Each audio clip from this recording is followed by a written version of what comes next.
Hello दोस्त, इस video में हम देखने वाले हैं प्राचीन भारतीय इतिहास के शीर्ष 200 महत्वपूर्ण प्रश्न जो बहुत इम्पोर्टेंट है बहुत सारे एग्जाम के दृष्टिकोण से, चाहे वो एसएससी का हो गया फिर चाहे वो रेलवे का हो गया। तो आप इस वीडियो को लास्ट तक ज़रूर देखें। इसका 2 पार्ट बनेगा। एक पार्ट में हम 100 क्वेश्चन लेंगे और दूसरे पार्ट में हम 100 क्वेश्चन लेंगे। इस तरह से हम प्राचीन भारतीय इतिहास को ख़त्म करेंगे। और आप अगर एग्ज़ाम देने जाइएगा तो आपको लगेगा कि ये सवाल इन्हीं में से आए। तो इस वीडियो को आप लास्ट तक ज़रूर देखें और उसके बाद आप इस वीडियो को लाइक कर दें और हमारे चैनल को सब्सक्राइब कर ले। तो चलिए शुरू करते हैं अपने वीडियो को। हड़प्पा सभ्यता का काल माना जाता है 2350 ईसा पूर्व से 1750 ईसा पूर्व तक। दूसरा क्वेश्चन है आज का, हड़प्पा सभ्यता का क्षेत्रफल कितने किलोमीटर में फैला है? तो ये है 12,99,660 वर्ग किलोमीटर में। मोहनजोदड़ो स्थल की खुदाई कब और किसने की? तो इसका आंसर हो जाएगा, यहाँ पे 1921 होगा, तो आप इसे सही कर लीजिएगा। तो 1921 से 22 में राखालदास बनर्जी ने किया था। चलते हैं अपने नेक्स्ट क्वेश्चन की तरफ, जो क्वेश्चन नंबर 4 है। यह हड़प्पा सभ्यता का पता कब और किसने लगाया था? तो ये 19वीं शताब्दी में अंग्रेजों ने लगाया था।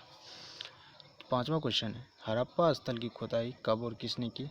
तो 1921 में दयाराम साहनी ने। छठा क्वेश्चन है आज का, हड़प्पा में किसकी आराधना की जाती है? तो मातृ देवी तथा पशुपति दोनों की पूजा की जाती थी। चलते अपने अगले क्वेश्चन की तरफ।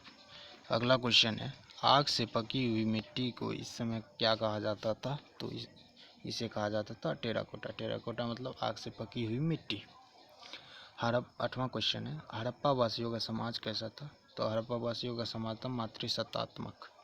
उसके बाद 9वां क्वेश्चन है, मनका निर्माण की फैक्ट्री कहाँ स्थित थी? चंदुहरो में। किस खेल का प्रचलन हड़प्पा के समय था? तो ये था खेल शतरंज। आपको अगर यह वीडियो पसंद आता है तो हमारे चैनल को लाइक कर दीजिए और हमारे चैनल को सब्सक्राइब कर लीजिए। ठीक है, अगला क्वेश्चन देख लेते हैं। हड़प्पा वासियों की सामाजिक व्यवस्था का मुख्य आधार क्या था? परिवार। बिल्ली का पीछा करते हुए कुत्ते के पंजों के निशान कहाँ मिले थे? तो ये चंदुहरो में। अगला क्वेश्चन है अपना, खेत की जुताई के लिए किसका उपयोग किया जाता था? तो खेत की जुताई के लिए हल का उपयोग किया जाता था। हड़प्पा वासी किसे अपना पवित्र पक्षी मानते? तो ये फाख्ता को। कपास के उपज की पहली जानकारी हड़प्पा से ही मिलती है। स्वास्तिक किसकी देन है? स्वास्तिक है हड़प्पा सभ्यता की देन। इस समय कौन से धातु मिलने के प्रमाण है? इस समय मिला हड़प्पा सभ्यता में तांबा मिला, टीन मिला और कांस्य मिला। उसके बाद 18वां क्वेश्चन है अपना, सिंधव वासी मिठास के लिए किस चीज़ का इस्तेमाल करते थे? तो ये शहद का। उसके बाद अगला क्वेश्चन है, हड़प्पा के समय व्यापार की कौन सी प्रणाली प्रचलित थी? तो इसका आंसर हो जाएगा वस्तु विनिमय प्रणाली, यानी एक सामान देने के बदले दूसरे सामान का ले लेना ही वस्तु विनिमय प्रणाली कहलाता है। उसके बाद अपना 20वां क्वेश्चन है, हड़प्पा सभ्यता में शहरीकरण की प्रमुख विशेषता क्या थी? इसकी जल निकास प्रणाली हड़प्पा वासियों की प्रमुख विशेषता थी। हड़प्पा में लिपि और धर्म की जानकारी कहाँ से मिलती है? तो इसके मोहरों से हड़प्पा में लिपि और धर्म की जानकारी मिलती है। अगला क्वेश्चन है 22 नंबर क्वेश्चन है, हड़प्पा में कहाँ विशाल स्नानागार के साक्ष्य मिले? तो यह है मोहनजोदड़ो में। उसके बाद 23वां क्वेश्चन है, चित्राक्षर लिपि को और किस नाम से पुकारा जाता है? बैंडोपोड्रम लिपि। हड़प्पा लिपि को किस तरफ से लिखा जाता है? तो बाएं से दाएं। और उस समय कौन सी लिपि प्रचलित थी? तो इस समय थी चित्राक्षर लिपि। इस लिपि में कितने चिन्ह ज्ञात थे? तो 400 चिन्ह थे। 27 नंबर क्वेश्चन है, किस सैंधव पुरास्थल से घोड़े की हड्डियों के प्रमाण मिले? तो ये सूरकोटेटा।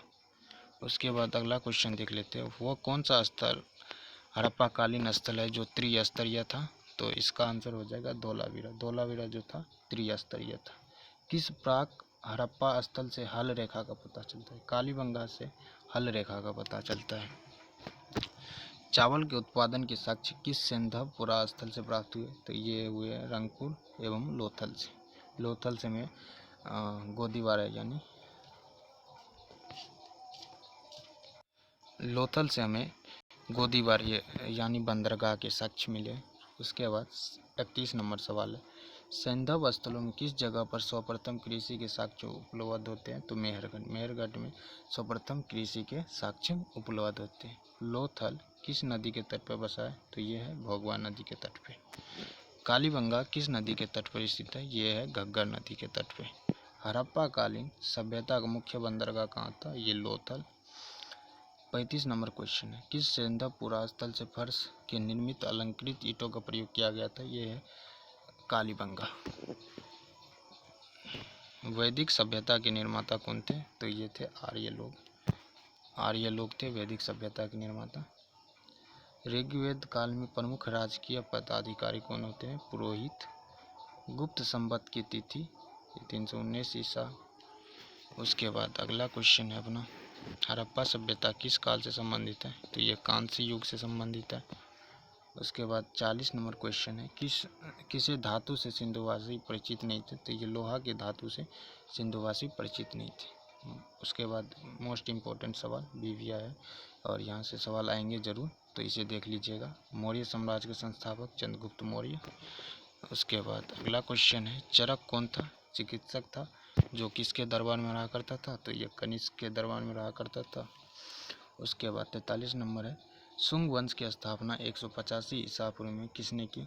तो ये की थी पुष्यमित्र शुंग।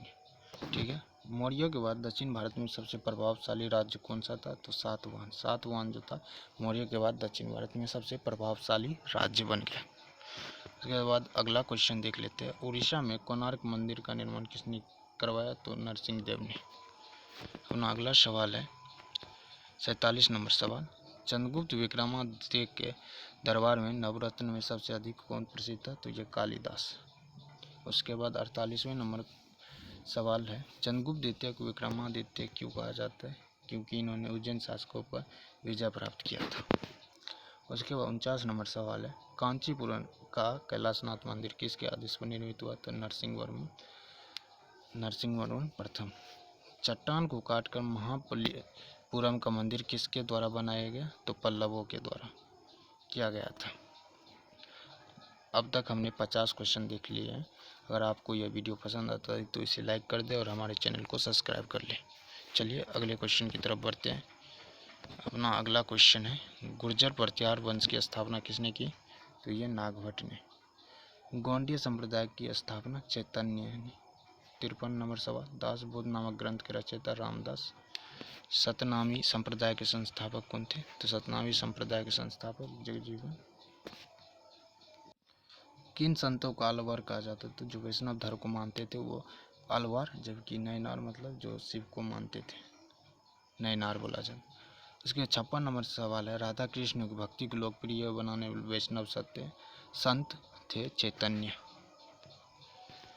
अगला क्वेश्चन है, दक्षिण भारत का कौन सा राजवंश अपनी नौसैनिक शक्ति के लिए प्रसिद्ध था? तो चोल जो था अपनी नौसैनिक शक्ति के लिए प्रसिद्ध था।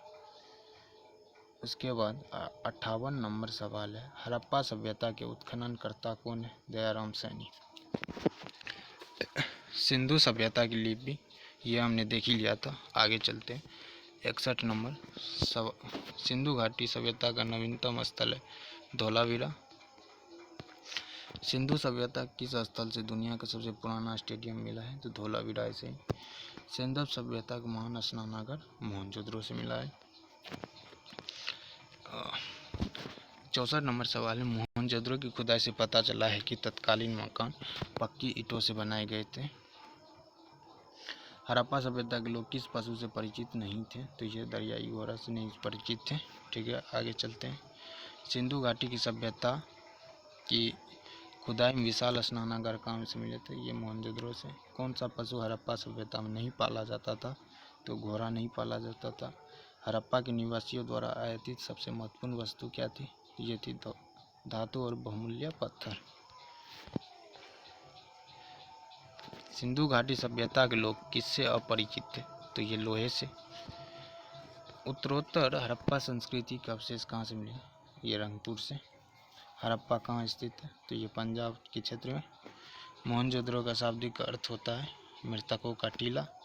सिंधु घाटी की सभ्यता को किस काल से जोड़ा जा सकता है? ये कांस्य काल से जोड़ा जा सकता है। उसके बाद मोहनजोदड़ो किस भाषा का शब्द है? तो ये सिंधी भाषा का शब्द है। उसके बाद अगला क्वेश्चन है, उत्तर वैदिक कालखंड कब से कब तक था? तो ये 1000 ईसा पूर्व से 600 ईसा पूर्व तक था। उत्तर वैदिक काल की विशेषता क्या थी? चित्रित धूसर, मृदभांड एंड लोहा। उसके बाद 77 नंबर सवाल है, उत्तर वैदिक काल की जानकारी के प्रमुख स्रोत क्या क्या है? यजुर्वेद, सामवेद एंड अथर्ववेद। जबकि वैदिक काल के बारे में, ऋग्वैदिक काल के बारे में जानकारी हमें ऋग्वेद से प्राप्त होती है। अगला क्वेश्चन है, मनुष्य के जीवन को किन 4 आश्रमों में बांटा गया? ब्रह्मचर्य, गृहस्थ, वानप्रस्थ एंड संन्यास। नाटकों के मंचन को कहा जाता था, क्या कहा जाता था? ये शैलूष कहा जाता था। 80 नंबर सवाल है, किस उपनिषद में मनुष्य के जीवन को 4 आश्रमों में बांटा गया? छांदोग्य उपनिषद में। यजुर्वेद में हल को क्या नाम दिया गया था? तो ये शीर दिया गया था नाम। उसके बाद उत्तर वैदिक काल के महत्वपूर्ण देवता प्रजापति। शूद्र के देवता के रूप कौन? पुष्पन थे। राज अभिषेक का उल्लेख किस वेद में मिलता है? अथर्ववेद में मिलता है। जैन धर्म के आदि प्रवर्तक प्रथम तीर्थंकर कौन थे? ये ऋषभदेव थे। उसके बाद लोहे के काल का प्रचलन कब? उत्तर वैदिक काल में लोहे का प्रचलन शुरू हुआ। अगला क्वेश्चन है, सावित्री मतलब प्रसिद्ध गायत्री मंत्र किसमें उल्लेखित है? तो ऋग्वेद संहिता। ठीक है। अगला सवाल है, ऋग्वेद का कौन सा भाग विश्व की उत्पत्ति का उल्लेख करता है? 10वां मंडल। वैदिक काल के लोगों ने धातुओं का प्रयोग किया, उनमें कौन सा पहला धातु था? तांबा था सबसे पहला धातु। किसे प्रथम आदि शिव माना जाता था? तो पशुपति महादेव। अगला क्वेश्चन है अपना क्वेश्चन नंबर 91, जैन ग्रंथों की रचना किस लिपि में होती? प्राकृत लिपि में। जैन धर्म में प्रथम संधि विच्छेद जमाली ने किया था। उसके बाद वैदिक नदी कुंभा काबुल नदी का स्थान कहाँ निर्धारित होना चाहिए? अफगानिस्तान में। अगला क्वेश्चन है 93 नंबर सवाल, जैन धर्म तथा बौद्ध धर्म दोनों ही विश्वास करते थे कर्म में तथा पुनर्जन्म के सिद्धांत में। जैन धर्म के द्वितीय तीर्थंकर कौन है? शीतलनाथ। ठीक है। जैन धर्म के 19वें तीर्थंकर मलिकनाथ। उसके बाद जैन साहित्य को किस नाम से जाना जाता? आगम नाम से जाना जाता था। जैन साहित्य को आगम नाम से जाना जाता था। उसके बाद अगला सवाल है, जैन धर्म के 23वें तीर्थंकर कौन थे? तो ये पार्श्वनाथ थे। उसके बाद 98 नंबर सवाल है, वैदिक काल की सभ्यता तथा संस्कृति का मुख्य स्रोत? ऋग्वेद। जैन धर्म के 5 व्रतों में सबसे सर्वाधिक महत्वपूर्ण व्रत कौन सा था? तो अहिंसा। आज का लास्ट सवाल है, जैन धर्म का वास्तविक संस्थापक किसे माना जाता है? तो महावीर स्वामी को। इस तरह हमने मात्र 13 मिनट में पूरे 100 इम्पोर्टेंट क्वेश्चन को देख लिए और आशा करते हैं कि यह वीडियो आपको पसंद होगी। अगर मतलब पसंद आता है तो इस वीडियो को लाइक कर दे और हमारे चैनल को सब्सक्राइब कर ले। और अगर इस वीडियो में अगर कोई भी शिकायत हो आपको तो हमें कमेंट बॉक्स में ज़रूर लिखें ताकि हम इसे और इम्प्रूव कर सकें। तो धन्यवाद, मिलते हैं अगले सेशन में।